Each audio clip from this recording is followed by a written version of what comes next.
Remember when a sci-fi sequel about a killer robot somehow became the biggest movie on the planet? Well, that was Terminator 2, Judgment Day. Released in 1991, it reunited Arnold Schwarzenegger as the Terminator, Linda Hamilton as a very different Sarah Connor, and Michael Biehn's legacy hanging over everything, with Edward Furlong stepping in as future savior John Connor. Behind the camera, James Cameron took the scrappy first film and cranked it into a full-blown event. Bigger stunts, a liquid metal villain, and a story that somehow made a cyborg feel more emotionally stable than most of the humans. Today we're going to count down 15 weird facts about Terminator 2 Judgment Day. From what almost killed the sequel entirely to the brutal schedule that had everyone living on caffeine. And stick around for number one, because the way that this robot sequel ended up being treated decades later is not what anyone in 1991 was expecting. But before we dive in, hit like and subscribe so more old school action fans can find these deep dives. All right, let's talk Skynet, time travel, and the movie that tried really hard to stop Judgment Day.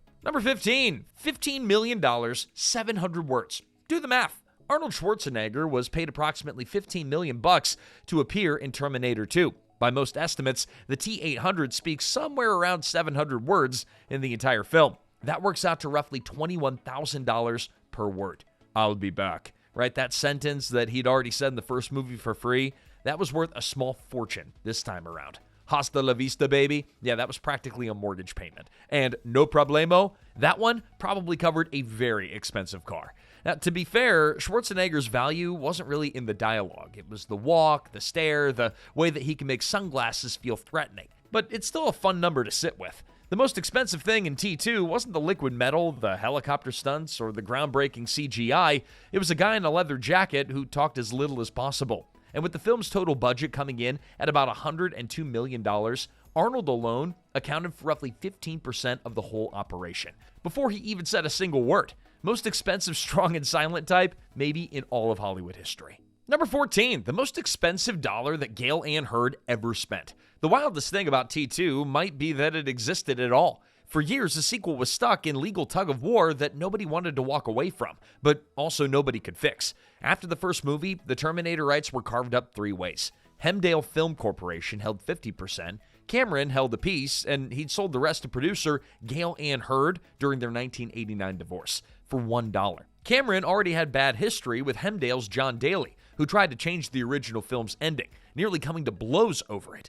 Cameron's reaction to the idea of working with him again was basically, I'd rather fight an actual T-800. Result? No sequel. Even as Arnold became a massive star and fans kept asking, so when's the next one? Well, the right stalemate just sat there, doing nothing. What finally broke it wasn't creative passion, it was actually Arnold. Schwarzenegger knew that Hemdale was in financial trouble, so he went straight to Carol Co. Pictures and essentially said, hey, go get those rights, and Carol Co. obliged, writing a $10 million check to Hemdale and $5 million to Hurd. $17 million total before a single frame was shot. Only then could Cameron saddle up for round two. Within weeks, he and William Wisher were cranking out the script that would eventually become T2. So if you ever wondered why it took 7 years to get the sequel, the answer, it's not fate or even Skynet, it's contract law and old grudges. Number 13, the movie barely made its deadline.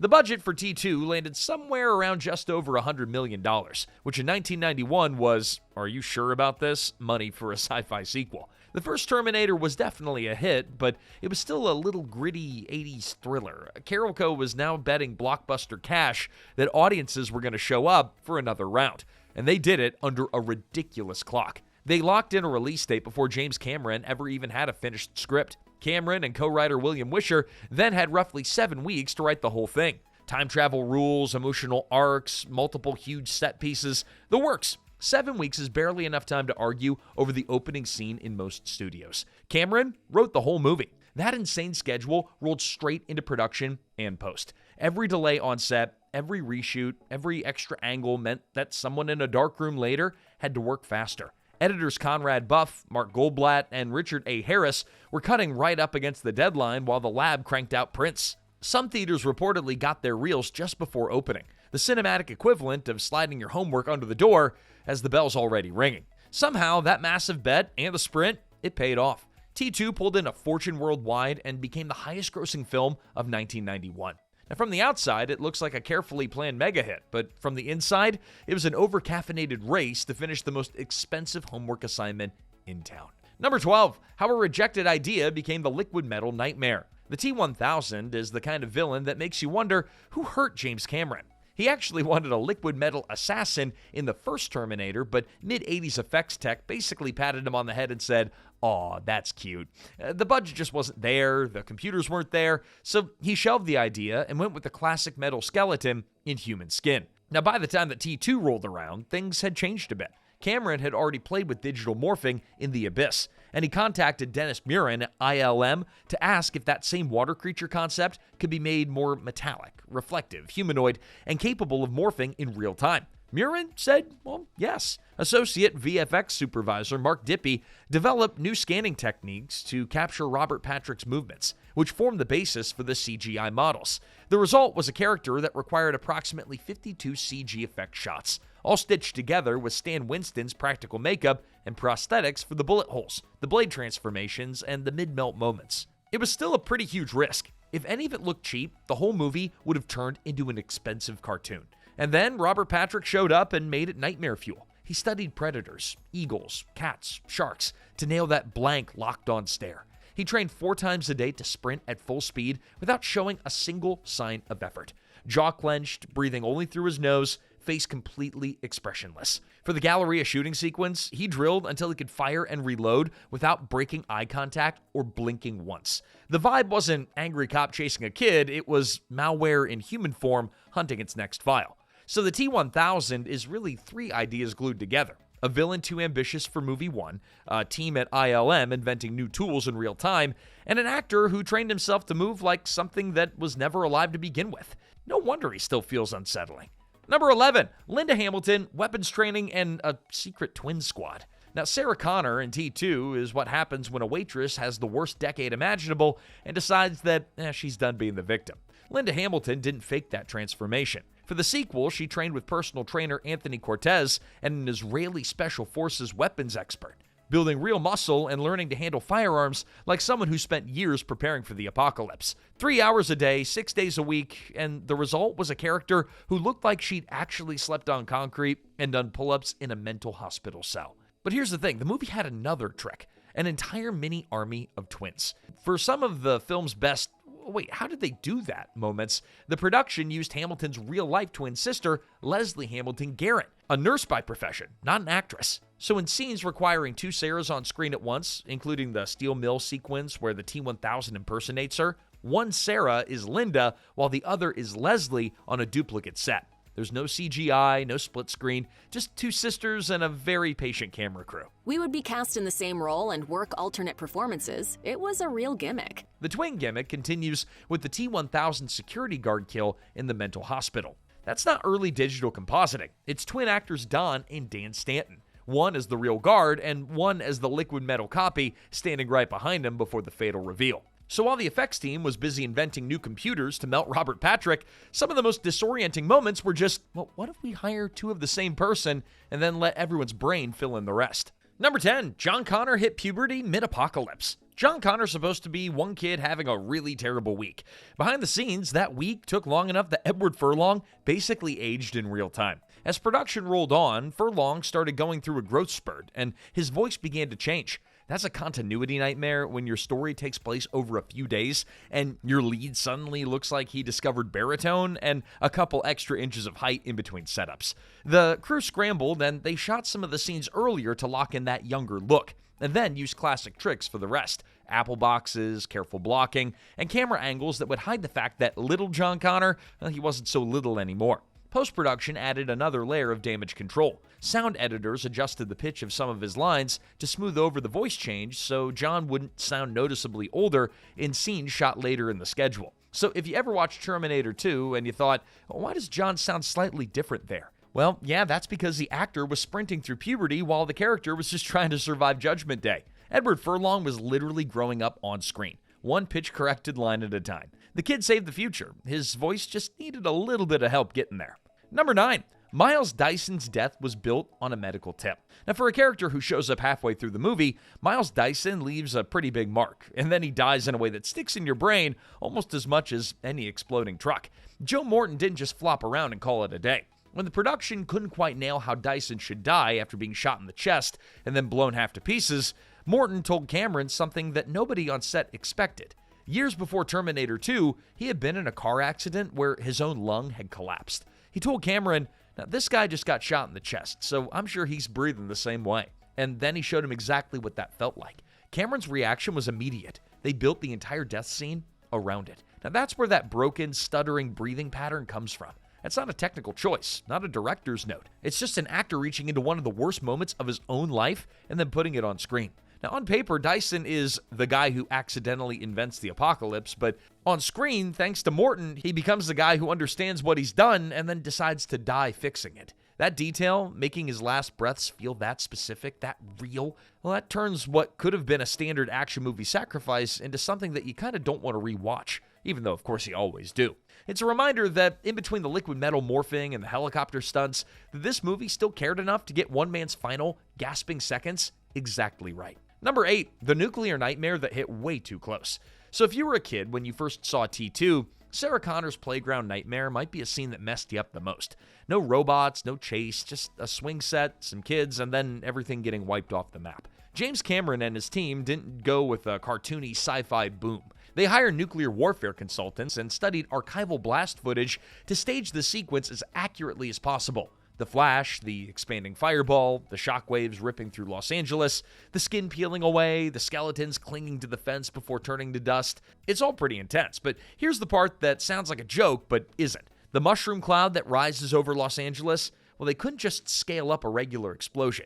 It wouldn't form the right shape, so Forward Productions put a dancer in a cloud costume and then filmed them physically acting out the slow, billowing unfurl of a nuclear blast. Somewhere in the most disturbing scene of a summer blockbuster is a person in a costume doing, interpretive dance? What? It worked perfectly, though, and somehow that kind of makes it worse. Critics later called it one of the most disturbingly realistic depictions of nuclear annihilation in a mainstream movie. That scene became a big part of what made T2 feel like more than just a high-tech chase flick. It was actually haunted by the idea of humanity wiping itself out. Now, for anyone already living with nuclear anxiety, in the background, that playground turning to ash, that hit a nerve. You came for killer robots and one-liners, but then you suddenly got an uncomfortably convincing crash course in global annihilation. It's the only action movie that makes you think, you know what, maybe the robots should take over. Hey, quick pause from Skynet nightmares and exploding trucks. If you're still with us, do us a quick favor. Hit like and subscribe so YouTube will keep putting this in front of people who actually remember when movies looked like this. Heading back into the countdown now, we're about to explain why James Cameron compared the world's most dangerous killing machine to the Tin Man from The Wizard of Oz. Yeah, really. Number 7, when the Terminator turned into the world's strangest dad. The boldest move that T2 makes isn't the liquid metal. It's turning the monster from the first film into John Connor's weird bulletproof father figure. In The Terminator, the T-800 is just pure nightmare fuel. Sunglasses, dead eyes, zero mercy. In T2, same model, different software. This time, he's under strict orders to protect John, and the movie doesn't just flip a switch and call it a day. It spends the whole story turning the ultimate slasher villain into the guy driving carpool.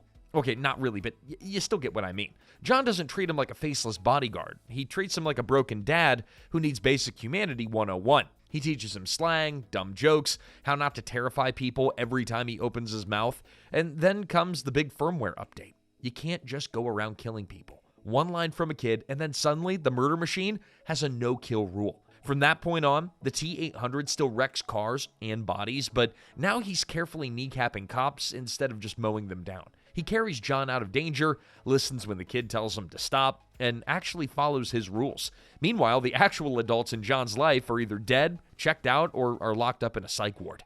Now, Kramer later said that the T-800 and John's relationship was the heart of the movie, and he compared it to the Tin Man finally getting a heart in The Wizard of Oz, which means that the man who gave the 80s its scariest robot spent the sequel turning it into Dorothy's traveling companion, only with more explosions and a lot more kneecapping. Now, by the time that they limp into that steel mill, the relationship is quietly flipped. Sarah sees a tool. John sees the only adult who has never lied to him, that's never ghosted him, and never forgotten to pick him up. For a franchise that started as Run from the Metal Skeleton, T2 quietly turns into a story about a kid, a broken mom, and a robot who accidentally ends up being the most reliable parent in the group. And of course, number 6, the thumbs up that hit everyone in the feelings. Now, of all the ways for an unstoppable killing machine to go out, who had emotional thumbs up in molten steel on their bingo card? I know I didn't originally. After all of that, the robot dad lowers himself into molten steel and then says goodbye with a thumbs up. Not a speech, not "I love you, John," just the world's simplest hand gesture on the way to becoming scrap. Now, on paper, it sounds a bit ridiculous, but in the movie, it wipes people out. We've watched this thing go from silent horror icon to reluctant guardian, from terminate to protect, and now it's standing on a chain, calmly explaining that it has to destroy itself so Skynet never happens. No drama, no begging, just logic, and then the drop. And what sells it is how small the moment is. There's no swelling monologue, no last-minute plot twist. The Terminator doesn't then suddenly discover poetry. He just uses the only emotional vocabulary that he's got. That thumbs up that John showed him earlier. A kid taught him one way to say, "It's okay," and he saves it for the exact second that it's going to break everyone watching. The shot is just pure setup and payoff. We've spent the whole movie watching John try to teach this thing how to be a human. And in the end, the Terminator, he doesn't hug him, he doesn't crack a joke, he doesn't magically become a Hallmark card. He just sinks into the glow and throws out the clumsiest, most perfect goodbye ever. Now, for those of us who wore out the VHS, that image is the one that stuck. You came for killer robots and explosions, and somehow the moment burned into your brain is just a steel hand vanishing under liquid metal. It's a rare action finale where the quiet little gesture hits harder than every explosion that came before it. Number 5, the biker bar beatdown that reintroduced a monster. Now, if you're going to bring back one of the scariest villains of the 80s, you may as well give him an entrance. Enter the biker bar. The T-800 walks in, scans the room like he's shopping for a mannequin, and then calmly informs a biker, "I need your clothes, your boots, and your motorcycle." And then 10 seconds later, that guy is on the floor, and Arnold is walking out in full gear. And here's the part that makes the whole scene funnier in hindsight. Schwarzenegger showed up to film the naked arrival in the loudest Hawaiian board shorts that he could find. Cameron confirmed it. The real bikers used as extras looked down in genuine shock, which was the exact reaction that the scene needed. Now, sometimes a prank can actually improve a movie. Now, what makes it even better is that the scene almost didn't exist at all. When the budget started ballooning, Carol Co. executives pushed to cut it, but Cameron refused. They even went to Arnold to pressure him into talking Cameron out of it, and Arnold's response was, only a studio guy would cut a scene out like that. And so, the scene stayed in. Now, what's sneaky is how the movie uses it to fake you out. If you went in cold, you'd assume that he's still the villain. The bar scene sells him as the same unstoppable threat, and then the story slowly pivots him into protector mode. Sometimes the quickest way to flip a character is to reintroduce them exactly how you remember, and then change everything that they do next. Number 4, the LA River truck stunt that looked one bad bounce from disaster. The LA River chase is one of those sequences that you can feel in your spine. John on that tiny dirt bike, a T-1000 in a massive truck, and a lot of very hard concrete. The production didn't cheat the big moment where the truck drops into the channel. Primary stunt coordinator Joel Kramer and second unit director Gary Davis built a false plaster wall concealing a hidden ramp. And then they drove a real Freightliner semi-tow truck through it at 60 miles an hour and then let it drop 30 feet into the concrete riverbed. The impact was exactly as brutal as it looks.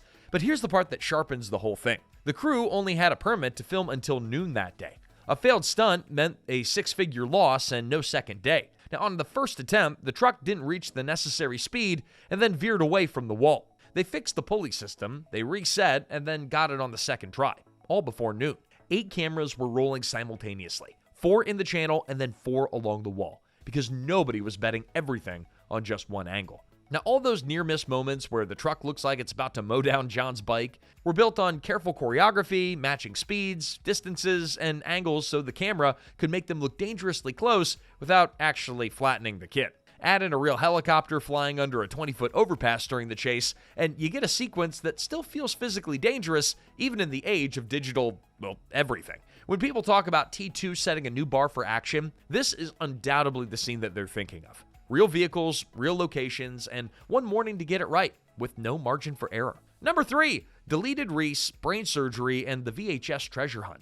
Now, if you ever only saw T2 in theaters, you were missing chunks of the story that later turned into Holy Grail material for fans. Michael Biehn actually came back as Kyle Reese for a dream sequence where he appears to Sarah in her hospital cell, telling her how John is Skynet's target now, and then pushing her to keep fighting. It was a direct emotional bridge back to the first film, which Cameron then cut for pacing. And here's the footnote that makes it even better. Biehn apparently forgot that he was scheduled to shoot that day and overslept. Hamilton had already been doing rehearsals by the time that he showed up. The deleted scene that fans spent years hunting down almost didn't exist because one actor forgot to set his alarm.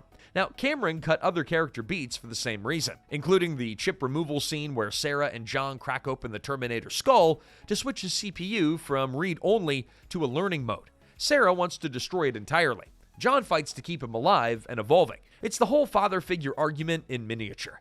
The same conflict that the movie had been building the entire time. And Cameron, he still cut it. Story still works without it, but that scene adds a layer that the theatrical cut quietly loses. Later special editions and extended cuts brought a lot of that material back. Reese's cameo, the CPU scene, extra glimpses of a glitching T-1000, and more. Suddenly, fans who had worn out their original VHS were hunting down new tapes and DVDs just to see what they missed. In the pre-streaming era, tracking down those scenes felt like unlocking secret levels in your favorite game. Number 2, from big screen to theme park to every screen in the house, T2 didn't just end with a steel pit and a closing credits crawl. It expanded like Skynet, only with more souvenirs.